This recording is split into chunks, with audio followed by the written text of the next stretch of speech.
Alhamdulillahilladzi khalaqal mauta wal hayata liyabluwakum ayyukum ahsanu amala.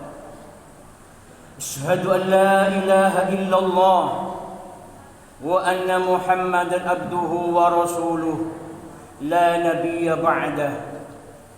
Allahumma salli wa sallim wa barik ala sayyidina Muhammadin wa ala alihi wa sahbihi alladhina sabaru sabran jamila.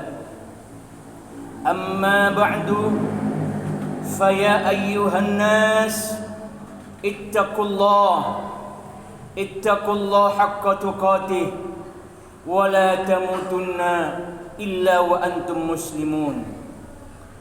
Hadirin sidang Jumat yang berbahagia, pertama-tama dan yang utama, marilah kita senantiasa meningkatkan takwa kita kepada Allah Subhanahu wa taala dengan menjalankan segala perintahnya dan menjauhi segala yang dilarang oleh Allah Subhanahu wa taala. Ma'asyiral muslimin, jemaah Jumat yang berbahagia, selanjutnya marilah kita senantiasa bersyukur atas segala nikmat yang telah Allah berikan kepada kita. Nikmat yang Allah berikan sejak kita bangun tidur sampai kita tidur lagi adalah betapa banyak nikmat yang Allah berikan kepada kita. Dan jika kita menghitung nikmat itu, maka niscaya kata Allah tidak akan mampu kita menghitungnya.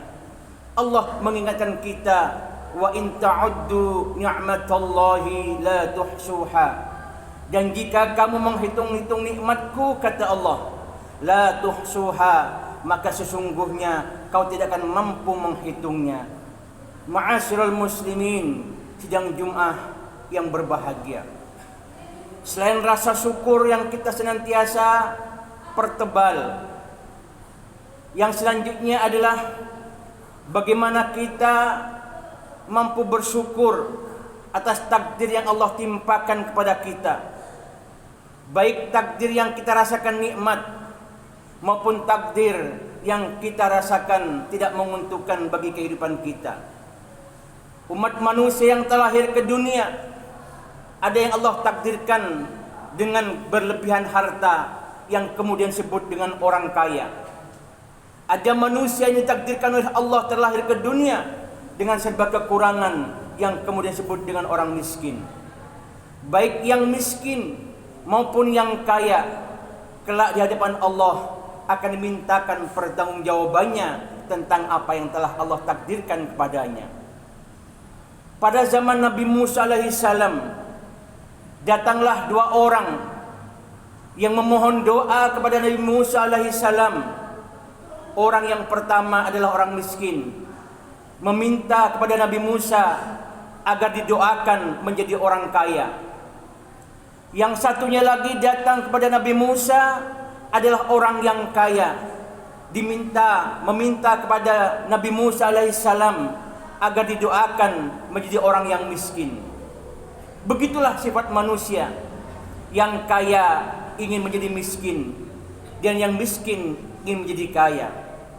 Ma'asyiral muslimin, sidang Jumat yang berbahagia, orang yang miskin tadi berkata, ya Musa, wahai Nabi Musa, engkau adalah seorang nabi, engkau adalah Rasulullah, engkau adalah utusan Allah.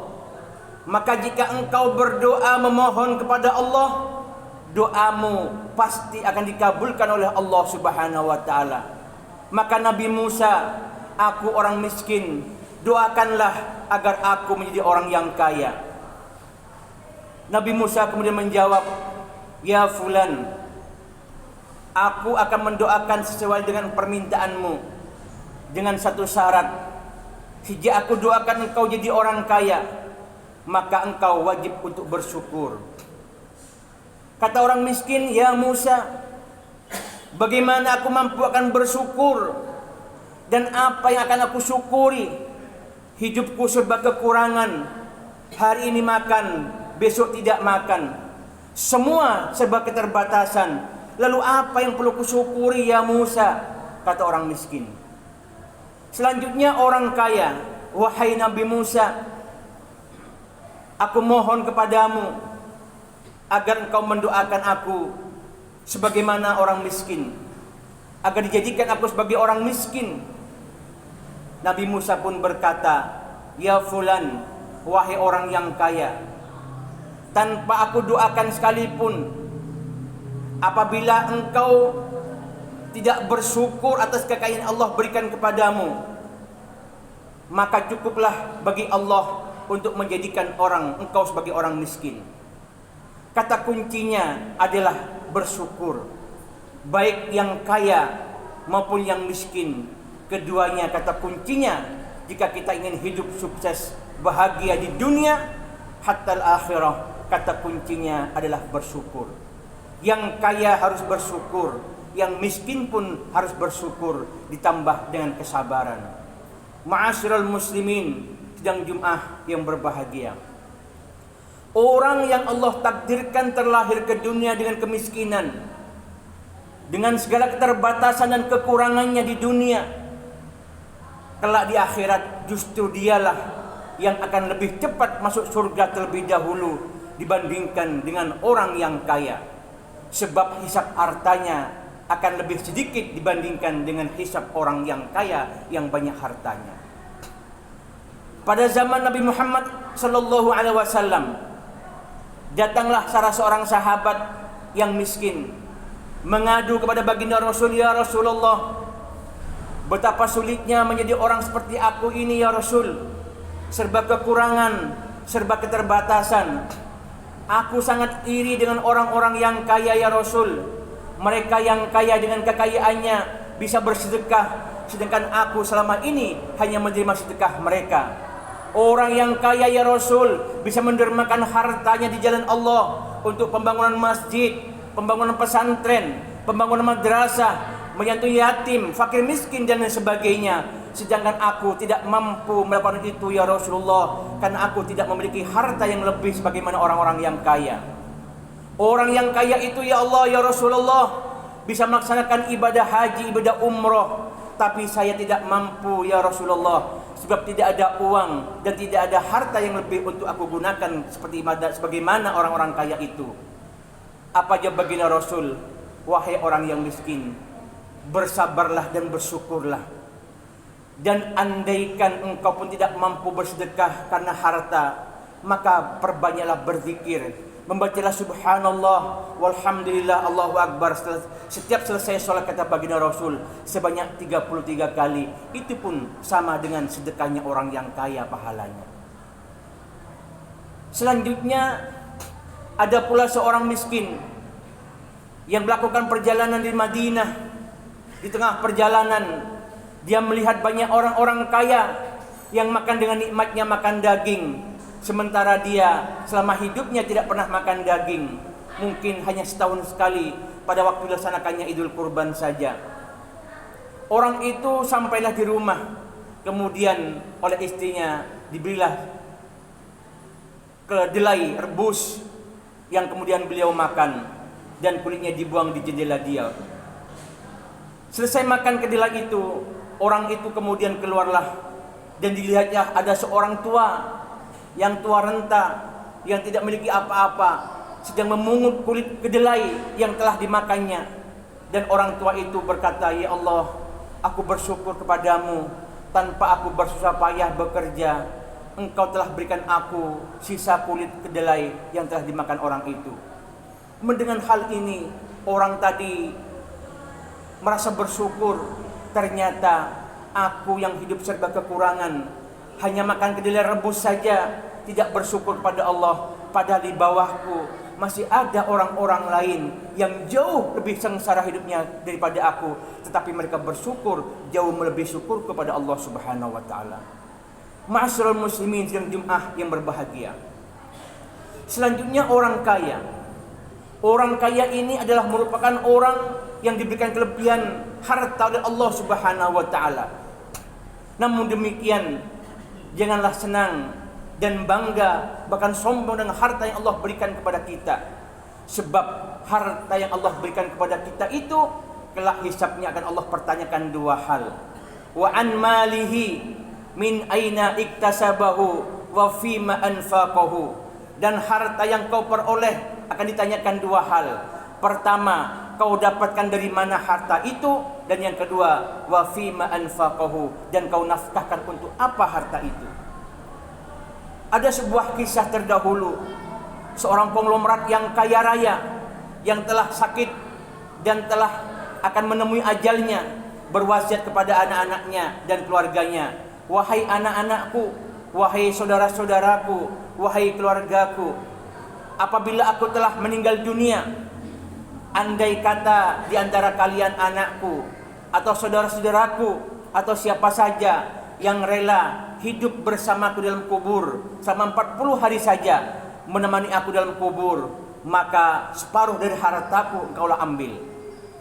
Anaknya tidak ada satupun yang mau, saudaranya tidak ada satupun yang mau, sebab mereka semua telah berkecukupan hartanya. Maka adalah seseorang yang fakir miskin, yang hidupnya hanya memotong kayu dan tidak memiliki harta apapun kecuali hanya kapak yang ia peroleh. Maka ketika orang yang konglomerat yang kaya raya ini meninggal dunia, kemudian orang yang pekerja sebagai pemotong kayu ini bersedia untuk menemani orang yang kaya ini selama 40 hari dalam kubur. Hari pertama ketika datang malaikat Munkar Nakir, ternyata malaikat Munkar Nakir itu tidak lalu kepada mayit yang konglomerat itu, tetapi datanglah kepada tukang kayu yang duduk di samping mayat yang minta ditemani selama 40 hari dalam kubur itu. Didatangilah orang yang bekerjanya sebagai pemotong kayu itu. Ya fulan, apa yang kau kerjakan dalam kubur ini? Menjawablah orang itu, saya malaikat adalah orang miskin, hidupku serba kekurangan, dan aku tidak memiliki harta apa-apa kecuali hanya sebuah kapak ini. Aku tinggal dalam kuburan ini tujuannya adalah agar mendapatkan separuh dari harta orang yang kaya raya yang telah meninggal dunia ini. Besok harinya datang lagi malaikat Munkar Nakir, bertanya kepada orang yang punya kapak itu, ya fulan, kau peroleh dari mana kapak itu? Maka jelaskanlah, kapak ini aku peroleh dari membeli ya malaikat. Hari yang ketiga malaikat pertanyakan, kau peroleh dari mana uang untuk membeli kapak itu? Disebutkanlah bahwa ia memperoleh dari bekerja. Kemudian hari yang keempat ditanyakan lagi oleh malaikat, kapakmu kau gunakan untuk apa wahai fulan? Aku gunakan untuk memotong kayu wahai malaikat. Hari kelima tanya lagi oleh malaikat, kayu siapa yang kau potong? Kayu di hutan yang tidak ada pemiliknya wahai malaikat. Lalu kau apakan kayu itu? Aku jual ke pasar wahai malaikat. Bagaimana cara kamu memotong dengan kapakmu itu? Begitu banyak pertanyaan-pertanyaan sampai dengan hari yang ke-39 dia mendampingi mayit dalam kubur. Hari ke-40 orang yang tadi bekerja sebagai penebang kayu yang tidak memiliki harta apa-apa, hanya sebuah kapak saja, berpikir ini hanya sebuah kapak saja, hisabnya begitu berat. Pertanyaan malaikat begitu detail, 40 hari belum selesai mempertanyakan tentang kapak yang aku miliki. Bagaimana kalau aku memperoleh harta separuh harta yang diberikan oleh konglomerat ini? Maka dengan pertimbangan itulah, sebelum sampai 40 hari, keluarlah orang yang tadi dalam kubur menemani orang yang kaya ini, dan tidak sanggup lagi mengatakan kepada keluarganya, wahai keluargaku, ambillah harta orang kaya yang tadi berjanji kepadaku, apabila aku 40 hari menemaninya, maka separuh hartanya akan diberikan kepadaku. Aku sudah tidak ingin lagi memiliki harta apapun, jangankan harta yang banyak, sebuah kapak saja yang aku miliki ini. Pertanyaan malaikat begitu detail kepada kita, begitu detail kepadaku, dan betapa berpikir kita, andaikan Allah berikan harta yang banyak kepadaku, berapa hari lagi aku akan dipertanyakan tentang harta itu. Subhanallah, itulah hisab Allah yang akan kita lakukan, yang akan dilakukan kepada kita. Harta yang kita peroleh akan Allah pertanyakan dengan dua hal. Maka kata kuncinya, kaya ataupun miskin kita, senantiasa untuk bersyukur pada Allah Subhanahu wa taala. Sebab bersyukur ini, hadirin para jemaah sekalian berbahagia, adalah merupakan kata yang mudah untuk kita ucapkan, tapi sangatlah sulit untuk kita praktekkan. Sehingga kemudian Allah mengingatkan kepada kita dalam Al-Quranul Karim, surah Saba ayat 13, Allah berfirman, wa qalilum min ibadiyas syakur, betapa banyak dari hamba-hambaku yang tidak pandai bersyukur. Allah telah memberikan nikmat kepada kita, segala nikmat Allah berikan kepada kita. Allah tidak pernah meminta balasan apapun, hanya satu kata Allah, syukuri nikmat yang aku berikan kepada Allah, kata Allah. Dan Allah tegaskan kepada kita dalam ayat yang lain, la in syakartum la azidannakum wa la in kafartum inna azabi lasyadid. Allah berfirman dalam Al-Quran surah Ibrahim ayat 7 ini, kata Allah, la in syakartum la azidannakum wa la in kafartum inna azabi lasyadid. Apabila engkau bersyukur atas nikmat yang aku berikan, kata Allah, maka niscaya akan aku tambah nikmat itu. Tapi jika engkau kufur pada nikmatku, maka sesungguhnya azabku sangatlah pedih. Ma'asyiral muslimin dan jemaah yang berbahagia, sekali lagi maka kata kunci kita hidup sukses di dunia, bahagia di dunia dan bahagia di akhirat adalah dengan takwa, dengan bersyukur dan dengan bersabar atas segala nikmat yang Allah berikan kepada kita dan takdir yang Allah berikan kepada kita. Semoga kita yang hadir ini Allah takdirkan menjadi manusia-manusia abdan syakura, manusia-manusia yang pandai bersyukur atas segala nikmat Allah berikan kepada kita, agar Allah tambah terus nikmatnya kepada kita, sehingga kita menjadi orang beruntung fid dini wad dunya wal akhirah. Amin ya rabbal alamin. A'udzu billahi minasy syaithanir rajim. Bismillahirrahmanirrahim. Wa in ta'uddu ni'matallahi la tuhsuha.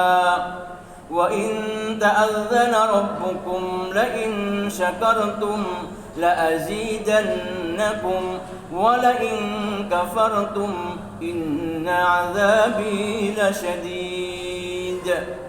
Barakallahu li wa lakum fil Qur'anil 'azim wa nafa'ani wa iyyakum bima fihi minal ayati wa dzikril hakim wa taqabbala minni wa minkum tilawatahu innahul ghafurur rahim wastaghfiruhu innahu huwas samiul 'alim.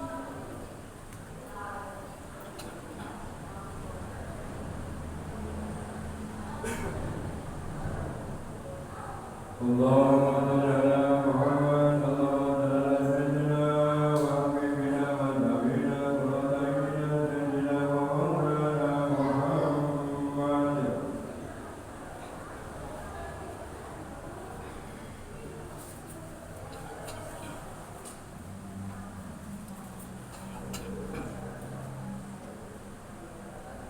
Alhamdulillah hamdan kama amar.